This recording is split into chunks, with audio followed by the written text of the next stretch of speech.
സംസ്ഥാന തെരഞ്ഞെടുപ്പ് കമ്മീഷണറായി എൻ ശേഷാദ്രിനാഥനെ നിയമിച്ചു. മന്ത്രിസഭായോഗത്തിന്റെ ശുപാർശയ്ക്ക് ഗവർണറുടെ അംഗീകാരം. സംഘപരിവാർ അനുകൂലിയെ തെരഞ്ഞെടുപ്പ് കമ്മീഷണറാക്കിയതിനെതിരെ കോൺഗ്രസിൽ തർക്കമുണ്ട്. ഹൈക്കമാൻഡ് ഇടപെടലിനിടയിൽ നിയമനത്തിന് അംഗീകാരം ഗവർണർ നൽകുകയായിരുന്നു. ഡാൻ കുര്യൻ വിവരങ്ങളുമായി ചേരുകയാണ്. ഡാന്, മന്ത്രിസഭയിൽ തർക്കം, പാർട്ടിയിൽ അഭിപ്രായ വ്യത്യാസം, KPCC പ്രസിഡന്റിനെ അനുസരിക്കുന്നില്ല മുഖ്യമന്ത്രി എന്ന വാദം, ഏറ്റവും ഒടുവിൽ നിയമനം. എന്താണ് ഈ വിഷയത്തിൽ സംഭവിക്കുന്നത്?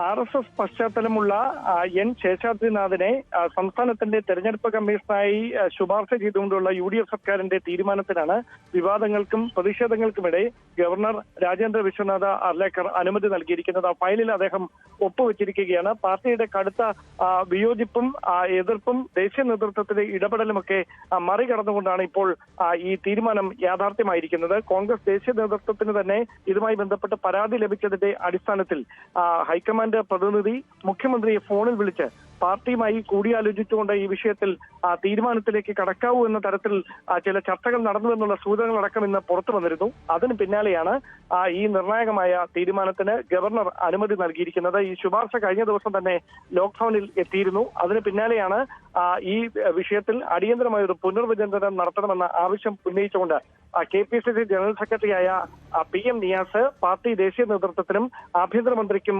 മുഖ്യമന്ത്രിക്കുമൊക്കെ പരാതി നൽകുന്ന സാഹചര്യം ഉണ്ടായത്. പക്ഷേ ആ വിഷയത്തിൽ ഇപ്പോൾ ഉണ്ടായിരിക്കുന്ന നടപടി, അത് മുഖ്യമന്ത്രി VD സതീശൻ എടുത്ത നിലപാട്, അത് അത്തരത്തിൽ ഗവർണർ ആ ഫയലിൽ ഒപ്പുവെക്കുന്ന ഒരു സാഹചര്യത്തിലേക്ക് കാര്യങ്ങൾ എത്തിയതോടെ പാർട്ടിയിൽ അത് കടുത്ത വിയോജിപ്പുകൾക്ക് വഴിവെക്കും. അതിൽ പരസ്യ പ്രതികരണങ്ങൾക്ക് മറ്റ് നേതാക്കളൊന്നും തയ്യാറായില്ല എങ്കിലും പാർട്ടി വേദികളിൽ ഇതുമായി ബന്ധപ്പെട്ട് കൂടുതൽ വിമർശനങ്ങൾ ഉയരാനുള്ള സാധ്യതയാണ് നിലവിലുള്ളത്. എന്തായാലും ആ എതിർപ്പുകളെയൊക്കെ മറികടന്നുകൊണ്ടാണ് മുഖ്യമന്ത്രി ഈ തീരുമാനവുമായി മുമ്പോട്ട് പോയത്. ആ തീരുമാനത്തിനാണ് ഇപ്പോൾ ഗവർണർ അനുമതി നൽകിയിരിക്കുന്നത്.